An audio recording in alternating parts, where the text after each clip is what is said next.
Thank you for the invitation and the honor of giving the invocation. Please bow your heads with me.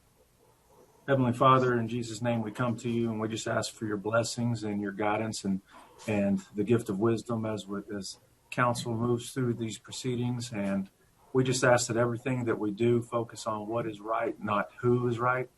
And we just thank you in all the ways that you bless us and that you will continue to bless us. Be with us always, and thank you so much for your Son, Jesus Christ. In Christ's name we pray. Amen. Thank you, Chief.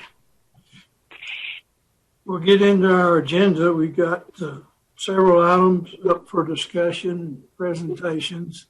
So I'll call on the city manager to start.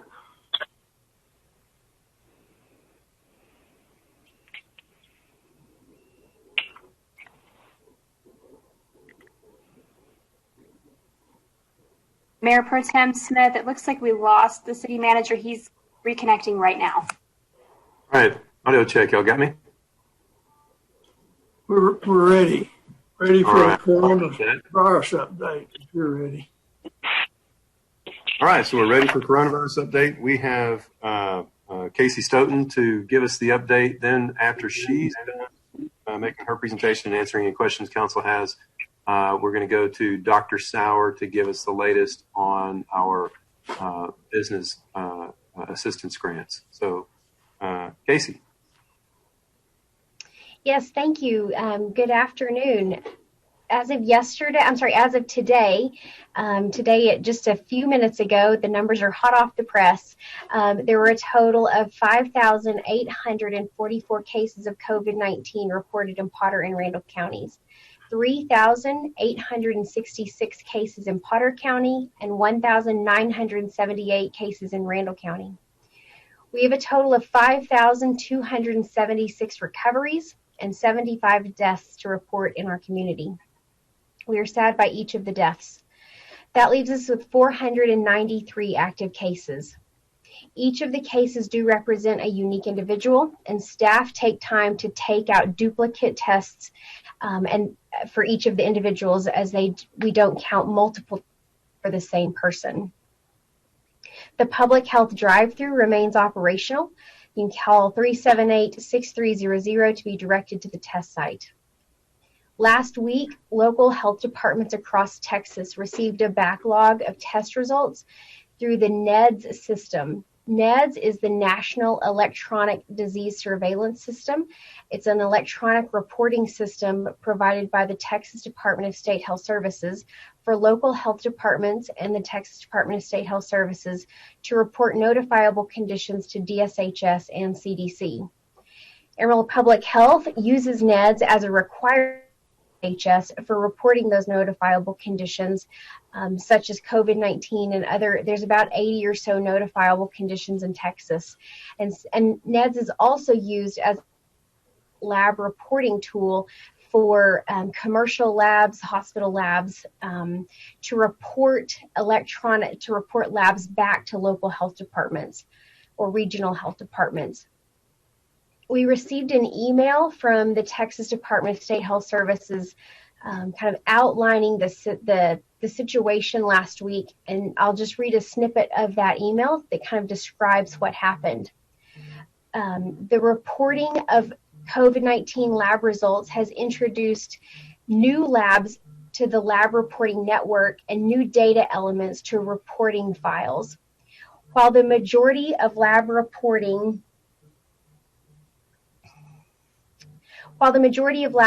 files are able to be processed without incident, there are situations where labs submit files that cannot be successfully processed. As the technical teams work to resolve the submission errors, a backlog of lab results can develop and may only be evident once the submission errors are resolved and the files are successfully processed. Last week, one such backlog of lab results was successfully processed into NEDS and resulted in the sudden appearance of older lab results for some jurisdictions. Yesterday, a similar backlog of lab results was successfully processed for another lab in the state. Unfortunately, it may be difficult to know the exact impact on your jurisdiction until after the files are processed. The impact of the successful submission of these lab results will depend on a number of factors, including whether your jurisdiction was already made aware of the case through your disease reporting process and whether your jurisdiction has an existing reporting relationship with the lab in question. So that is an excerpt from that email that was sent to us by the state of Texas.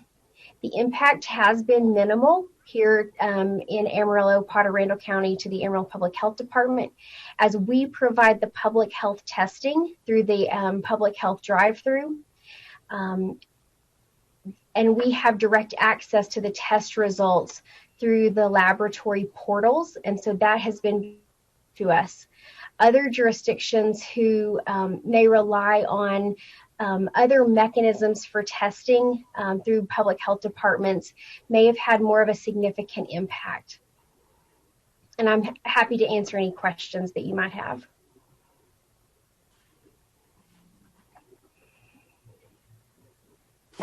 Elaine, go ahead. So Casey, are you saying that because we already had some of those reports, I'm pulling up kind of our active cases, that it didn't impact that much our total active case count for the city, but it did impact our recoveries? Is that what happened on Friday, where we had a lot of recoveries reported that lowered our numbers all at one time? So we already knew of the cases, is what I'm hearing you say, but we hadn't been notified about the recoveries. Is that right? It's sort of. So we hadn't, so those were older labs that we received. That backlog of labs may have even been a month ago. And so that's why they were put into that recovered category, because they were very, very old, or we already knew about them and they had already recovered. And so, so there's several different, there's many scenarios that could have played out with those particular labs.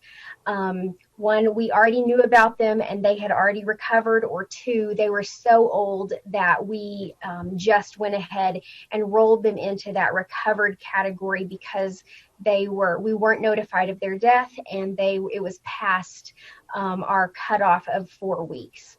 And so, and I think that when I say we have minimal impact, I think that's in comparison to many other jurisdictions. So we had right around 970, we had a little over 975 labs that downloaded to our system from the state system. And about 149 of those were positives. So are any of those, because these were so old, I'm guessing that even those that had tested positive, it was already past the time that they were no longer active cases. Correct. And that's why our active case count went way down. And I guess one of the most difficult things about that, it really makes it hard for us to kind of know our trends, to know a little bit where we are more on our short cycle, our 7-day cycle, our what is it that you refer to? And it's like we double our numbers in a certain time period. So can you kind of comment on that overall? Is there a way that your department's been able to kind of extrapolate that big impact out and give us some feedback on where we are more on our actual 7-day trends and doubling of our cases?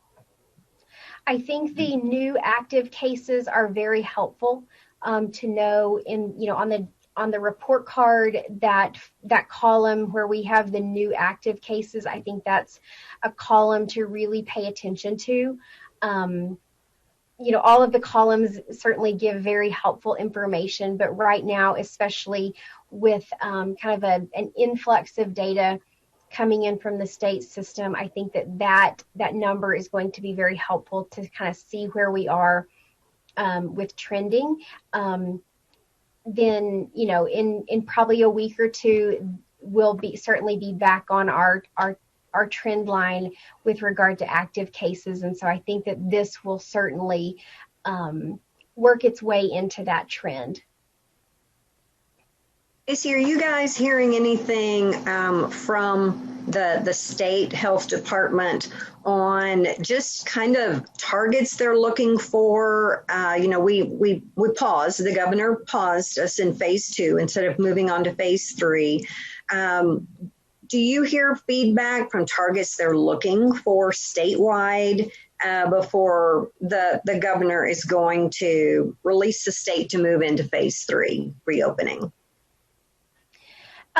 We haven't had any of that information, but I think as cases increase and as cases increase more dramatically, I think that decision probably becomes more difficult.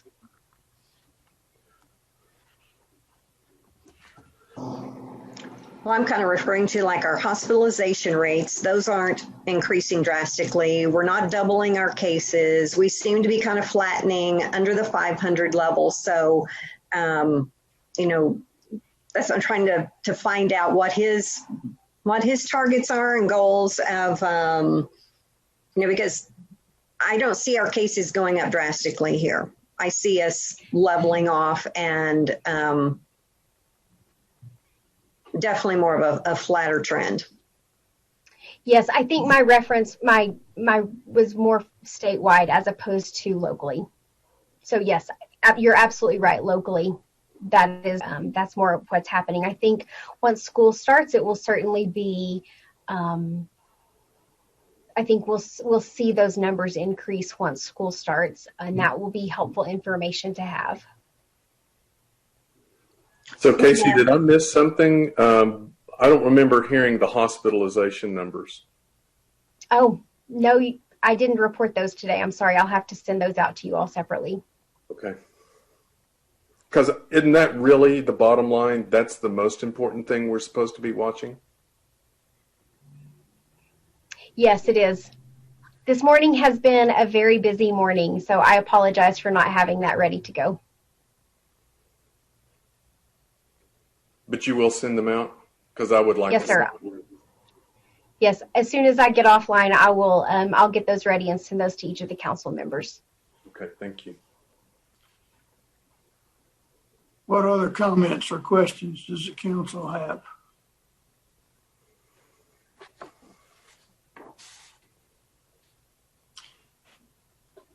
If nothing, Jared would go to the next. Well, we had Dr. Sauer. Did you have an update on the Yes, sir. business assistance programs? Yes. Okay. So on the public safety reimbursement program, the PPE reimbursement program, so far to date, we've had 63 submittals, a total of $118,350. The average request was just right above $1,900. And out of that 118,000 submitted, we have paid out $100,224. There's only a couple left that are pending, and that should bring probably closer to the 105 mark as far as money that's been dispersed. On the small business grant, we had a meeting last Friday, and we went through 38 of the. There were 38 that had been turned in to this point in time. And as we worked our way through them, this is what we have at this point in time. 8 of them are already good to fund. There are a couple of them that all they need to do is just finish filling out a couple of things, and they are good to fund. That's about 11 of them. There is another 11 that they've got things that they need to go back and get done before we can actually really revisit them. We've got another one to revisit later, and then there were 3 of those that we chose not to fund. And some of that is also because what they in their application, it was better suited that probably that should actually come out of the PPE reimbursement program. So that's where some of that has come from.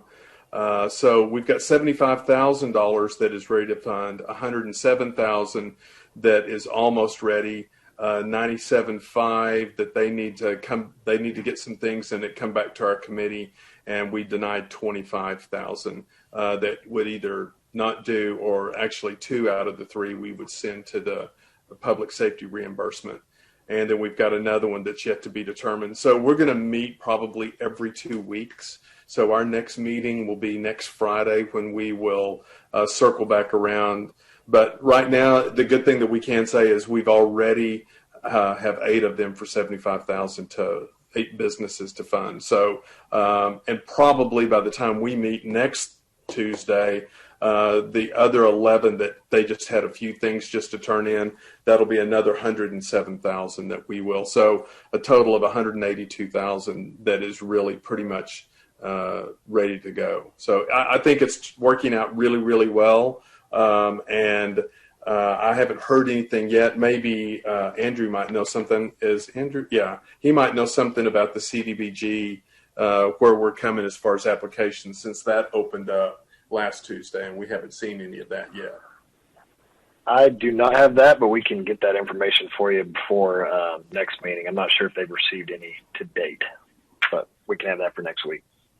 And that was probably the hardest of all the applications out there for qualifications for on that one, because that's actually going through HUD, and they've got a lot of, there's a lot of things that have to be answered and accounted for before those grants would be given. And that grant is up to, I believe, $25,000 for each of those grants. So that's what I have up to this point. Any questions for him? I'm glad we have those programs available. People need help. Yes. We can, if there's not anything else on coronavirus, we go to the neighborhood plans. Jared? Yes, sir. We've got Emily Kohler to give us an update on the neighborhood plans, and also to discuss some proposed registered neighborhood association ordinance. Emily? Great. Thank you, sir, and good afternoon, council. I'm going to share my screen here.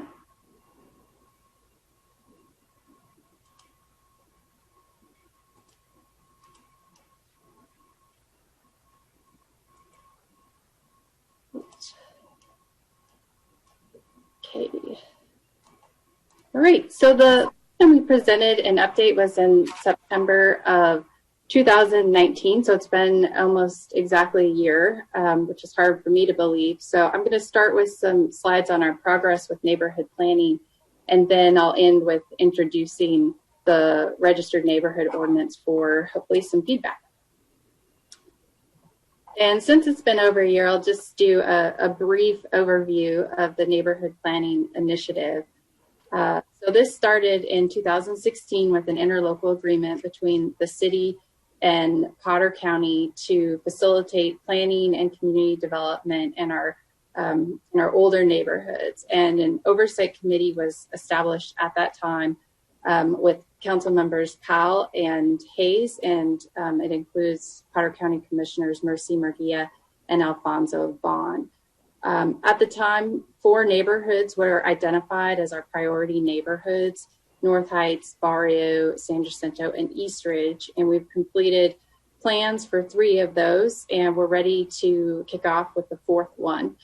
And this summer, the Oversight Committee has discussed and preliminarily agreed that they would like to continue this partnership and identify additional neighborhoods and keep completing plans as we've done for the previous 4. So the funding sources for the program, let's see here. There are primary ones that we track to identify total public investment in the neighborhood. So the first is part of the interlocal agreement. So when the agreement was created, each entity would contribute $75,000 annually.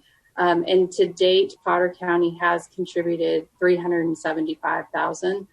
And in 2016, the city included over $2.6 million in our 5-year CIP bond for neighborhood planning projects. So that was sort of in lieu of that $75,000 commitment. So at this time, we still have over $2.5 million of that remaining to be spent. But in the past year, the Oversight Committee has stated and made it very clear to the neighborhoods that those funds are allocated equally among the four, and the neighborhood associations' responsibility of deciding how to spend those, what projects they'd like to spend that on. We also track CIP in the neighborhoods, and then other funding like community development block grant funds that are not specifically for the neighborhoods, but are accessible to the neighborhoods. And in May of 2020, we introduced a small grant program, in part to help with some of the impacts of COVID, but also kind of as a pilot, as a way to help the neighborhoods build organizational capacity. So we're calling it the Neighborhood Leadership and Community Building Grant. And they only have to match that with volunteer hours. So this is our implementation tracker. So you can see how those funds sort of break down what's been spent out of each of those. And to date, we are reporting about 10.5 million that's been spent in all of the neighborhood plan areas. And then at the bottom, you can see sort of what has been allocated to the neighborhoods. So that includes those bond funds that hasn't been spent. And then also tracking other major public investment. So that's the Thompson Park pool you're seeing there. Total investment spent and planned is over $21 million in the neighborhood plan areas. And I wanted to just let you all know that we have done a lot of work on our website. So it's been completely updated and reorganized, hopefully to make it a lot more user-friendly for our constituents. We've added all the information about funding. That was always the question that I received the most. So we've clarified everything I just went through and added all of that to our website, which you can reach amarillo.gov/neighborhood planning. And now I'll just go through some highlights from the specific neighborhoods. So North Heights, as far as their bond projects, they're focused right now on a bus shelter and streetscape improvement project. They recently unveiled their sign toppers. Community projects, their grant, the community building grant, they proposed to do an elderly lawn care initiative and some other community, meeting community needs based on what they've seen with COVID impacts. And then they're also really working hard right now as a subcommittee on the neighborhood-wide rezoning. That was a important recommendation in their plan, and along with Texas Housing, they've made a lot of progress, and we think that we'll be bringing that to you at the end of this calendar year. And then you're probably already aware of this, but the Commons in St. Anthony's is moving forward because those housing tax credits were awarded. That's a major catalyst for the plan area. And then the North Heights Linen service, that construction is underway. So seeing a lot of activity in North Heights. So total public investment in that neighborhood is about $6.47 million, and the remaining bond allocation that neighborhood has is still close to the total amount that was been allocated, although those projects that I mentioned, especially the bus shelter and streetscape, that's allocated but not reflected in that remaining funds to be spent. And in the barrio. So Emily? Yes. So what is the dollar amount that is associated with the tax credits for the commons at the St. Anthony? Do you know? I do not, but Andrew, he may know that. Can you repeat that one more time? Yes, sir. Yes, sir. What is the dollar amount that is associated with the tax credits for the commons at the St. Anthony? I believe it was a little over $1.5 million is the tax credit benefit they were receiving, but the overall project is close to $30 million. Okay. All right. Thank you, sir. Yes, ma'am. Andrew, I would have the same question for the North Heights Linen project. That project was estimated at approximately $5 million for the first phase.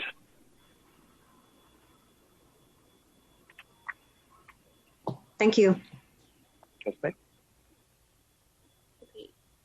So the barrio's been focused on the Southeast 10th Avenue streetscape, the phase one.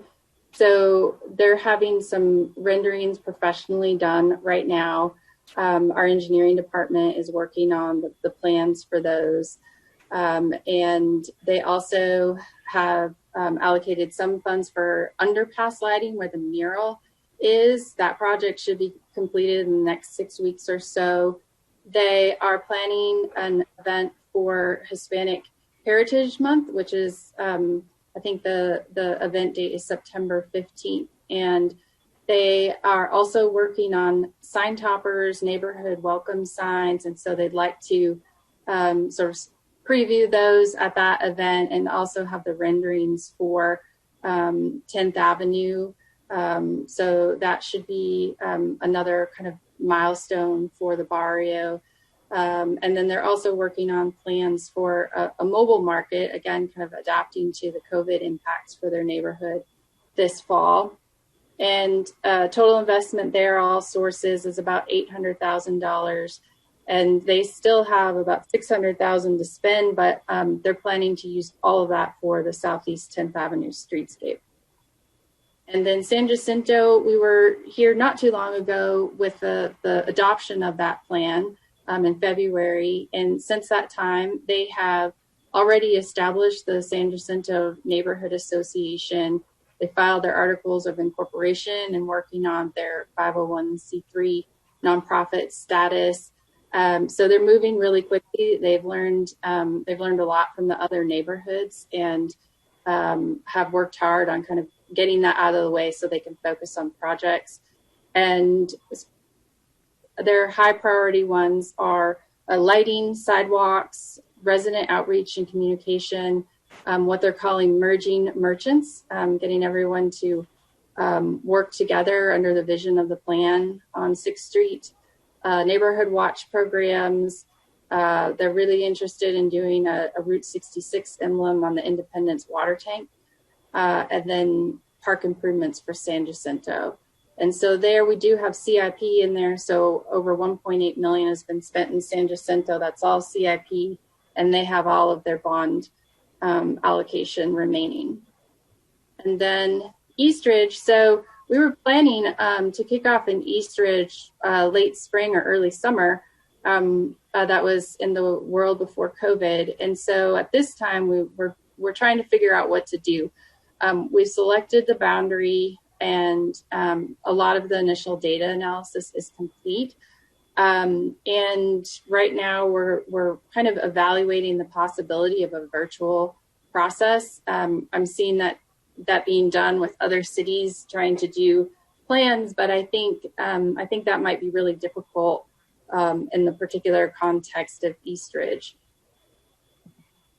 Okay, so if you have any particular questions or anything on the neighborhood plan update, we can pause here or we can keep moving and I'll introduce the proposal for the Registered Neighborhood Association ordinance.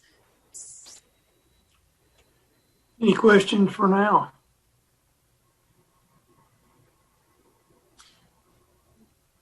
Appreciate it. Proceed on with your next step. Okay, thank you. So we've been working with the Neighborhood Planning Oversight Committee for some time on this, and this is based on ordinances in other cities. It's actually a pretty common tool, and here we're proposing it as another tool to assist our redeveloping neighborhoods. So when I started working with the neighborhood planning program, there was a lot of confusion on the part of the neighborhoods as to what the ongoing implementation relationship was with the city, especially as it related to the bond money, how it could be spent. And both the city and the county have invested significantly in the program to date and want it to continue to be a priority. So this is sort of an evolution of the neighborhood planning program, I would say. And so one of its primary purposes is to clarify and formalize the ongoing roles and responsibilities of the city and the neighborhood associations after the plans are adopted. However, we think that it can also help other older neighborhoods that want to work to organize and be more civically engaged. So the proposal isn't limited to only our neighborhoods with adopted plans. And generally the goal is to improve the flow of information and communication between the city and neighborhood groups, but also to provide an opportunity for collaboration among neighborhoods, because a lot of them are addressing trying to address the same challenges. So at this time, homeowners associations and PIDs are proposed to not be eligible because of our focus on older and redeveloping areas. And so I just have a few slides on the specific ordinance requirements. So are neighborhoods required to do this? The answer is yes. If you have a neighborhood plan that's adopted as part of the comp plan, you would be required to register in the first year and renew annually. But there is no fee. And then other neighborhoods that may be interested in this have to meet this criteria here. Maintain open membership to any person that lives, rents, or owns property. Be an organized entity, which means that they filed articles of incorporation with the state and they have bylaws that they're following. They must have clearly stated boundaries, and they need to be working from an annual action plan, and then to be non-discriminatory. So the benefits, why would they want to do this? Well, generally there are sort of three types of benefits. So for neighborhoods with adopted plans, that clarity on plan implementation is the important one. But then also being part of this network. So just the clear communication. We plan to offer a toolkit to provide templates and guides, especially information sharing among neighborhoods. Like once one is figured out, that would be others. Data, we're calling it data for decision making. So providing these indicators, demographics, crime, economic development that neighborhoods on their own might not have access to. Trainings and workshops. So again, that idea of providing opportunities for cross-neighborhood collaboration. And then as funding becomes available, we would make that something that the registered neighborhoods could access. And then the third kind of benefit are these more tangible programs. So we're proposing to offer a fee waiver for one block party annually, and then to participate in the city's sign topper program and install welcome signs, and then also to be eligible to participate in the city's neighborhood pedestrian safety petition process. And so these are all things that the Public Works Department has been doing kind of informally, but this is going to codify it and include guidelines on application and design. And let's see, so at this point, what would be required of the neighborhood is not really anything more than what they're already doing. The only difference would be that annual action plan, and that's really a tool to help us accomplish our goal of spending the bond money strategically. And that is something that within the ordinance itself, it talks about how staff will assist with that process, providing cost estimating and helping with that. And then all the other things that the associations hopefully are already doing, committing to actively working on projects and programs that are consistent with their plan, complying with their bylaws, And then also within the ordinance, there's language that encourages the registered neighborhoods to provide a formal stance on a matter that's a pending city agenda item. So they would be able to provide comment officially as a representative of the neighborhood. So that's my last slide. I guess I just wanted to clarify that as it's proposed right now, that only the registered neighborhoods would be eligible for these benefits: the neighborhood signs, the traffic calming, and the block party fee waiver. So that is limited. So I did want to make sure that I clarified that. And we'd like to get any feedback that you have, and we'll keep working with the oversight committee on this and the neighborhoods, and hope to bring it back to you sometime in the early fall.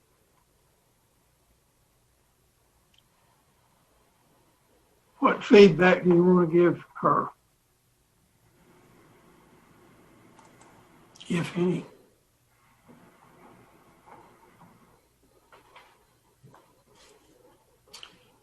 Not hearing any comments, I guess we're ready to go to the next item. All right. To give us an update on the whether it would be preferable and advisable to issue the remainder of the 2016 voter-approved bonds, all we have left is Proposition 1, which is all transportation, which is primarily transportation projects. We have Laura Storrs, Assistant City Manager, to give us a presentation on that. We've been working since we were tasked with evaluating whether or not we should issue, or at least make a recommendation to issue the remainder of the 2016 GO bonds at one time to take advantage of the somewhat unprecedented interest rates we're experiencing right now. We've got some interesting information. So Laura, take it away. Okay, thank you, Jared. Let me share my screen real quick.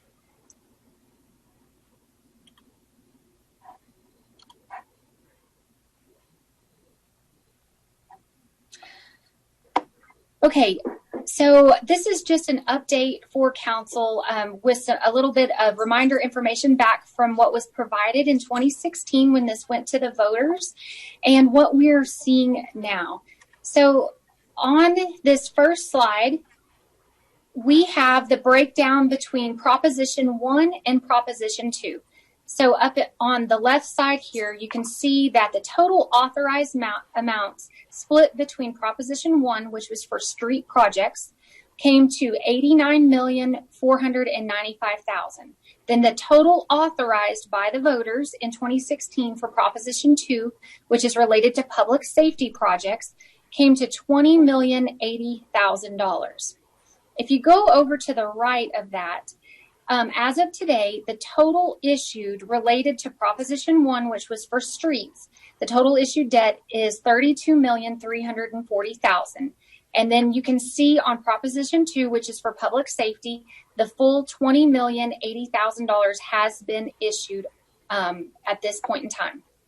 Down here on the left, you can see that the remaining debt to be issued is all related to Proposition 1, which are those street projects, and the total remaining is $57,155,000.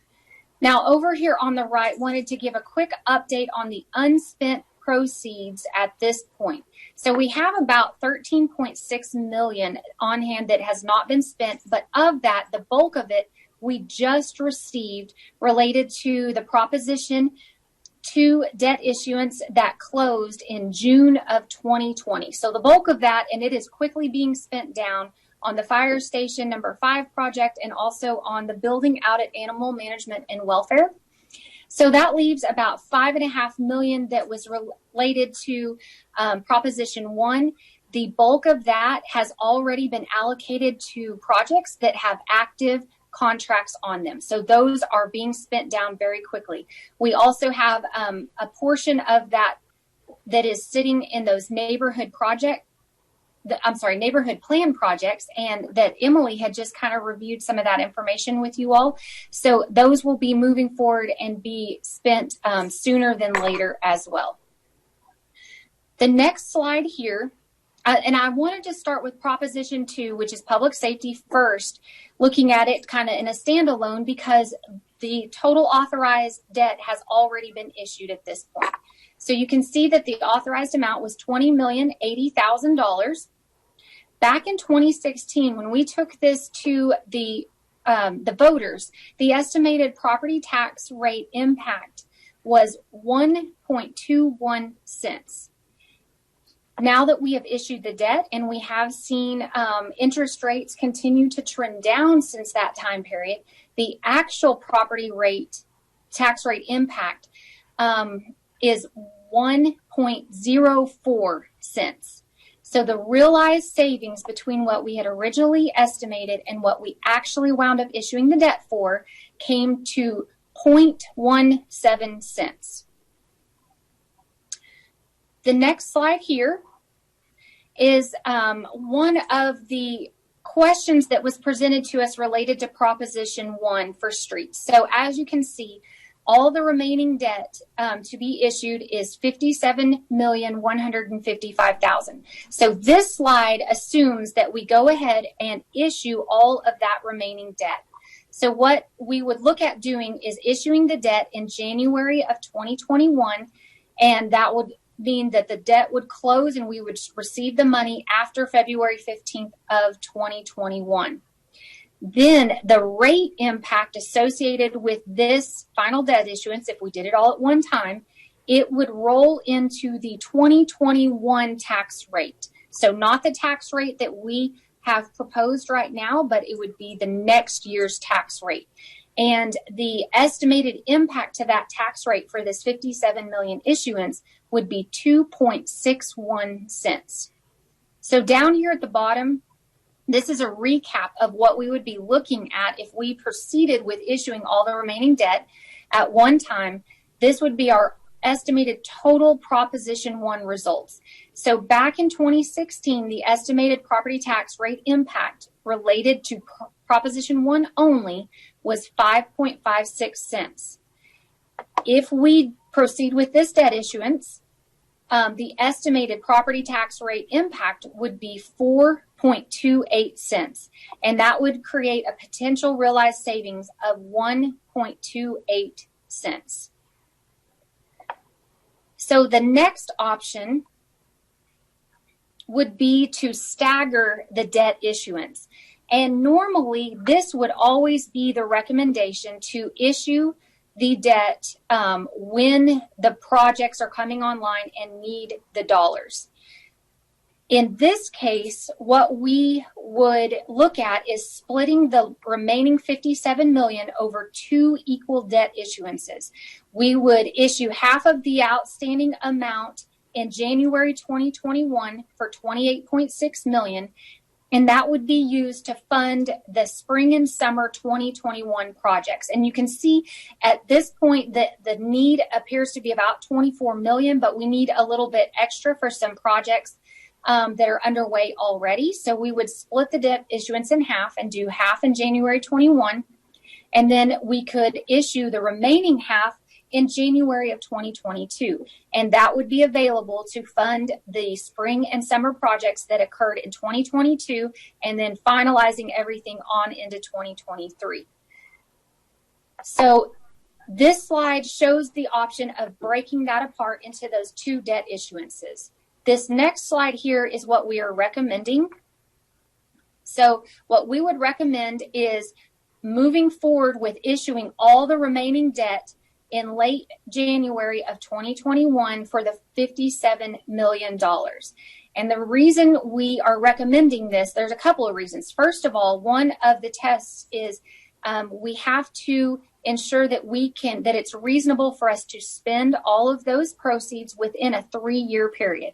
And I've been working very close with Floyd Hartman and Kyle Sneederjohn and their team to ensure that this is something that's achievable. And they have assured me that this is achievable, that it would be reasonable for us to spend all of the proceeds if we issued the remaining 57 million in late January 21 they could all be spent within that 3-year period. And what that translates to is it takes the interest rate risk off the table. We are in very low interest rates, almost a historically low interest rate period. And we do anticipate that continuing for a while, but there has been a lot of uncertainty in the market over the past year for sure. And we don't know what the next year or two will bring. So if we looked at going ahead and issuing all the remaining debt in January 21, and that would lock in the low interest rates, and it would just take that risk off the table. Now, if council determined they would like us to move forward with splitting it between the 2 debt issuances, after we issued the first one, we could certainly watch interest rates very closely. And if we started to see any kind of movement in the market, we could go ahead and proceed with the second and final debt issuance. But again, the recommendation from staff is to go ahead and issue all the remaining debt in late January of 2021. If we proceed with that recommendation, this final slide here recaps the totals of Proposition 1 and Proposition 2 and their effects on the property tax rate. So between the 2 propositions, the total authorized and eventually issued debt will be $109,575,000. Back in 2016, the estimated property tax rate impact was 6.77 cents. If we issue the debt based on our assumptions in January 2021, the estimated actual property tax rate impact would be 5.32 cents. And that would create an estimated potential savings of 1.45 cents. So that is the end of what I was presenting to council. I want to open it up if there's questions about any of these slides or if there's further information that I can provide. Okay, so Council, if I can just jump in real quick, the taking the interest rate risk off the table is really what we're talking about. We can spread the remaining 57.155 million out over 2 issuances. So your risk is possibly having a higher interest rate on $28.6 million for that second issuance. So really we're talking about, do we want to issue the 57.155 or do 2 separate issuances at 28.6, where that second issuance, the interest rate is unknown, and it could go up as the economy recovers and as we come out of coronavirus. That issuance would take place if we did 2 in January of 2022. Okay. Laura, would you go back to slide 5 real quick for me? Yes. Right here? Yes, ma'am. Okay. Okay, so am I getting this right that we're going to spend $28.6 million on spring and summer projects? Yes, that is right. We would spend approximately half of the remaining outstanding debt during spring and summer of 2021. Yes. Okay. So now then, here's the next thing. And so tell me if I'm wrong in the direction that I'm heading with this.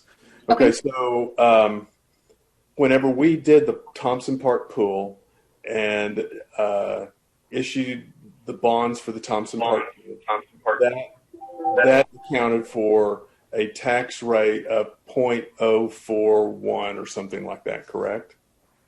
I believe that's right. I'll have to pull that number up. I can probably. Well, it's somewhere right there between 0.4 cents and 0.5 cents. Yes, it was. Okay, so from what I'm gathering here, that basically, so that was 8 million. So if you multiply that by 3, in essence, what we're doing by issuing this is we have, in essence, given the ability, monetarily wise, for another year of summer spring projects.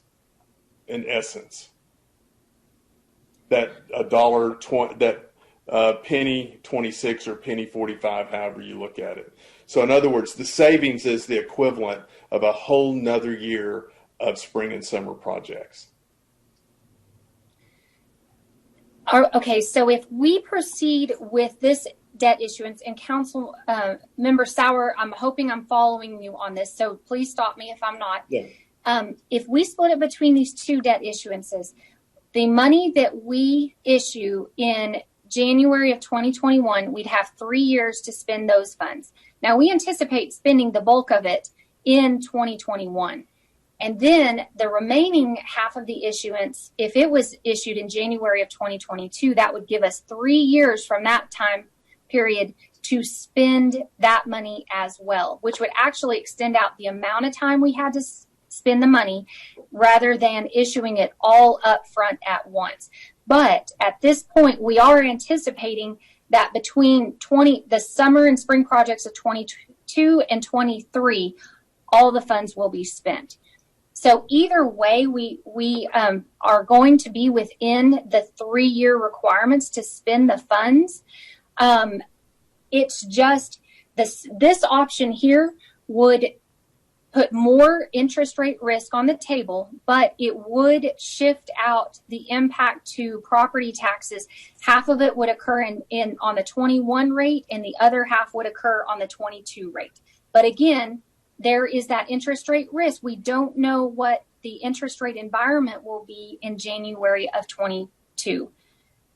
Does that answer your question? I think actually, I think it kind of missed the point just a little bit. I guess really what I'm sorry. No, that's okay. Number one, I'm for doing it all right now. I'm just saying that okay. right up front. I'm for doing it all right now. All I'm saying is from what was originally voted on, and the amount that was going to be spent and what it was going to cost the taxpayers and what it is now, the savings is the equivalent of us having a whole nother year of spring and summer projects. I see what you're saying. Yes, that would be doing the math. That's about right. Because let me flip forward a slide. So if we had originally, and I'm doing math, I can't do math in my head, I apologize. The property tax impact on the 6.77 cents was about 1.35 cents per year, which is about what our savings is based on those interest rates going down. So you are right. The savings that we are incurring is about what it would have cost for us to do one more year of projects. Yeah, $24 million or $28 million savings. Yes, you are exactly right. I'm following you now. Sorry about that. No. So I think we should do it. I think the fact that in essence what has come to the end by making these kind of moves, we're actually setting up the city to have that ability for another year of street projects at no more than what we have already issued. Sort of. You know, understand what I'm saying? In other words, we've saved between $24 and $28 million. Yes, that is right. So I think it's other questions. So Laura, what is the interest rate that you're running these estimates on that we could issue for right now? Yes, ma'am. Let me put that on real quick. We are looking at approximately a 2.28% interest rate. And again, that I'll be honest, that has a little bit of cushion built into it. It has about 25 basis points just for unforeseen market movement that could occur between right now and whenever we looked at proceeding with this. So it has a little bit of cushion, but it's 2.28%. So it might actually be less based on today's numbers. When you're talking cushion, that's the direction you added a little bit more. Yes, that's correct. So potentially this final slide that we've got up here on the screen, this potential savings could actually increase a little bit from that. Can you go back to the slide that talked about, what the original proposition was and how much out of the total has been issued up to this point? So I know that the total was the 89.5. Wait, let me go right here. Nope. Hang on. Let me get to the right one. I think, is it this slide you were wanting to look at? Yes. Right. Okay. So we have out of Prop 1, 57.1 left. Yes. So am I doing my math right? That we basically spent 32.4. That's there. Okay. The 32.3. Mm-hmm. So it was voted on in 2016. I'm trying to figure out, did it take us 3 years or is this 4 years worth of projects to have spent 32 million? So we would actually be in, let's see here, 17, 18, 19. We would be in the fourth year. And on this, and I talked with Kyle Sneeder-John quite a bit on this. The first year or so, a lot of time but not a lot of money was spent on the design of projects. And the way that the 5-year plan was planned was that the large scale projects, so the projects that are reconstructing streets, so tearing out a complete street and rebuilding it, those big large scale projects were planned towards the end of the original 5-year plan. And that's where you really pick up momentum and you see a lot of those large dollar expenditures going on. But it takes a lot of time for design to get to that point. So yes, it was a little bit slower in the first few years of spending those dollars. But the large scale projects are what we are working on this upcoming issuance for. That's where we're going to start seeing some of the larger projects. And I do certainly have Kyle Sneeder-John and Floyd Hartman available if there's real specific questions on it, but that's kind of just an overview of what it looked like. So yes, the first several years, about 32 million is what's been spent or has been put under contract. But then the remaining 57 million will almost completely be spent in 2 years. So in 21 and 22, and there will just be a little bit left to spend in 23.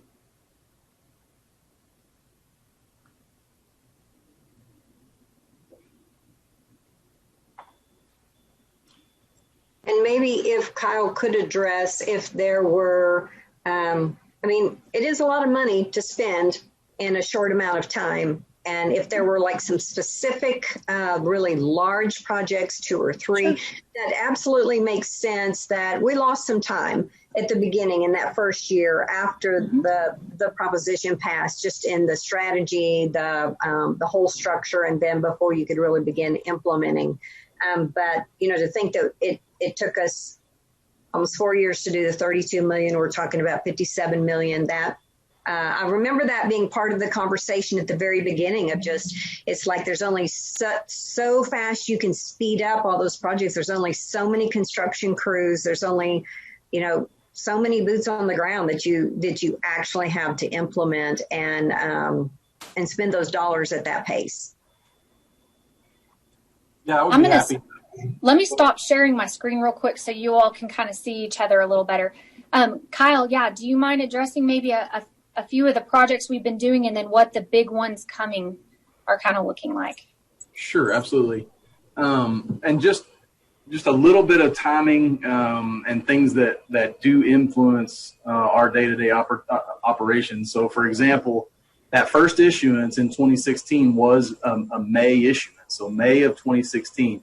What's significant about that is transportation, roadway construction problems with that, is that's right in the center of my paving season. And so I lost that, or we lost that paving season with that issuance in May because you couldn't have a project, just absolutely ready to go and to be constructed in July or June right after that issuance. So I would say yes, it has been 4 calendar years. We've done 3 major construction seasons, and that makes a little bit of a difference. But then likewise, absolutely, those first projects are out of the gate were high maintenance type projects that didn't have any kind of right-of-way acquisition, any kind of other utility adjustments. A has to happen before B, has to happen before C. and then coordination with the water and sewer bond issuances and the drainage utility bond issuances. And so we have had a lag in bringing those projects up and online. We focused mainly early on those maintenance type projects that don't have that heavy interaction. And then towards the end of our job, towards the end of our package, like Laura described, we will be focusing on those larger construction type projects that have lots of coordinating pieces and parts that it's kind of taking this amount of time to get and put together. That's a good basic description of it. Do you have other? Kyle, if I could add there, Councilmember Hayes, there was a specific focus on the public safety over the last 2 years, which intentionally pushed some of the Prop 1 to future years. So we focused on the public safety to make sure that the fire stations, animal management and welfare, and those got timely. The major projects that you're going to see coming forward, the fourth quadrant will be next year. You'll see a heavy focus on overlay and then those major constructions. And those are very large projects that are all within the time frame of the 3 years. So we'd be more specific, let us know. Thank you. Laura, do you remember what interest rates were used in, like, the first issuance, the first round or two?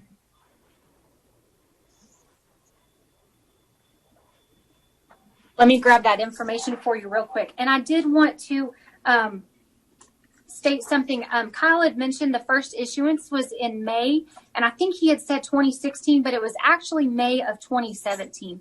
And so we kind of, as he mentioned, lost that 2017 summer, springtime. So we really had 18, 19, and we're in the middle of that third season right now. So the first issuance, our interest rate was, I don't have the exact one here in front of me, but it was over 3%. So we are looking at over a whole percentage point in savings at this point in time.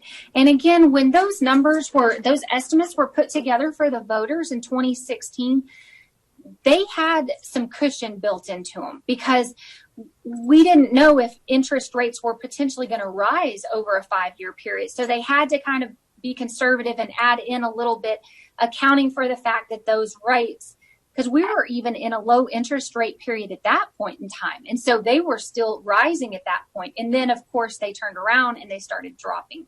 So, yes, we are certainly looking at more favorable interest rates at this point, a lot more than what we had originally anticipated on those issuances. Thank you, Laura and Kyle. Yes. Lloyd. Thank you, guys. Yes. Let me ask a question. Yes, ma'am. Educate me on the time frame necessary to sell bonds. Why not sell them in November rather than January? Okay, that's a very good question. So the timing that we're proposing, if the money is received, so the debt is closed before February 15th, which is almost our midpoint in the fiscal year, we would owe our very first debt service payment in the current fiscal year.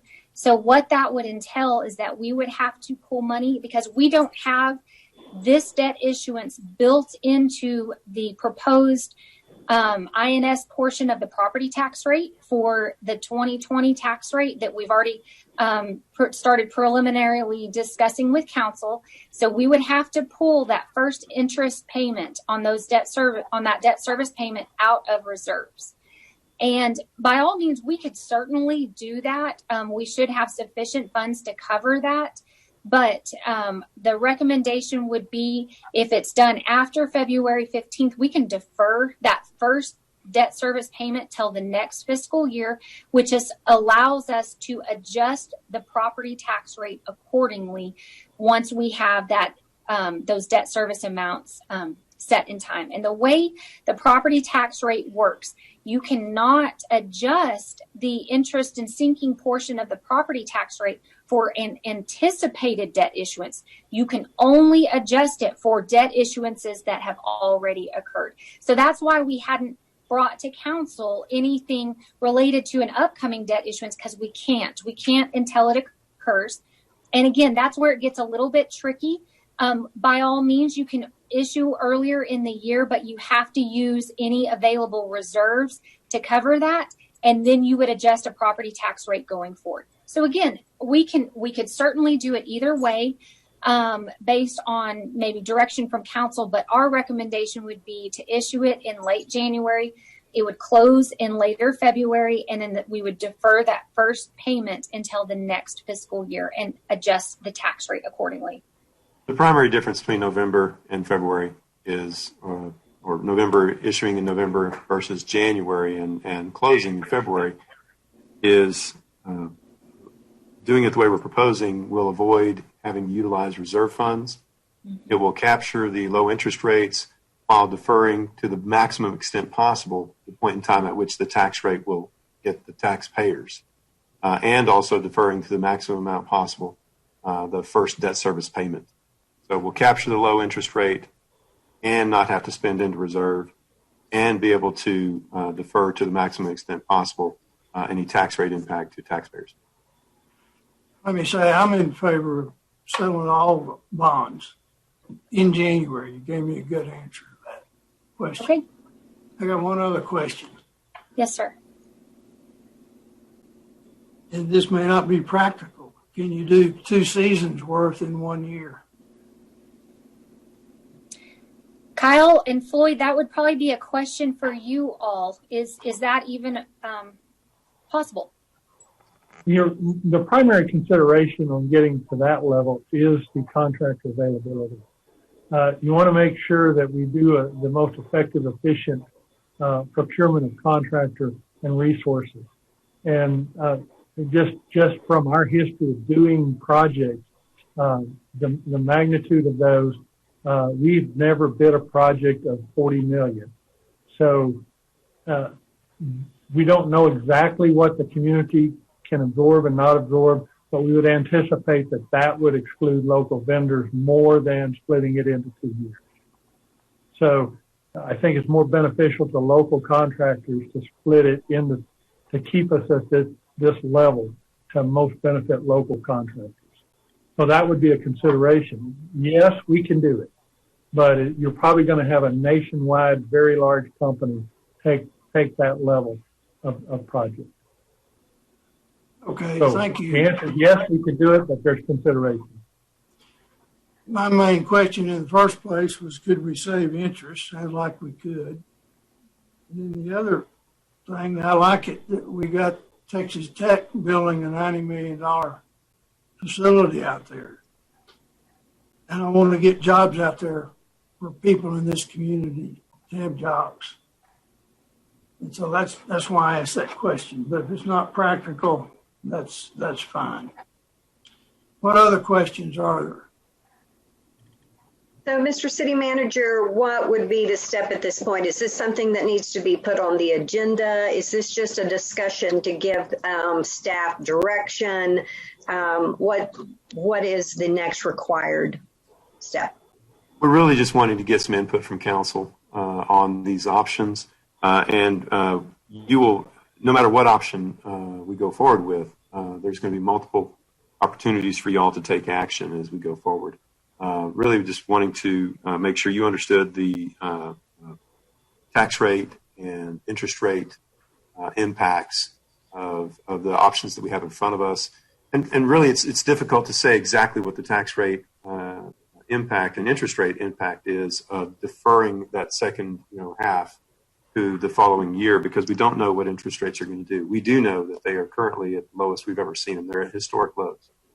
But once we have the input from you, we'll just go forward with projects as we're hearing you say, and have them in front of you for approval. And we'll have a number of discussion opportunities prior to having it in front of you for final approval, and whether it's January, February, or what.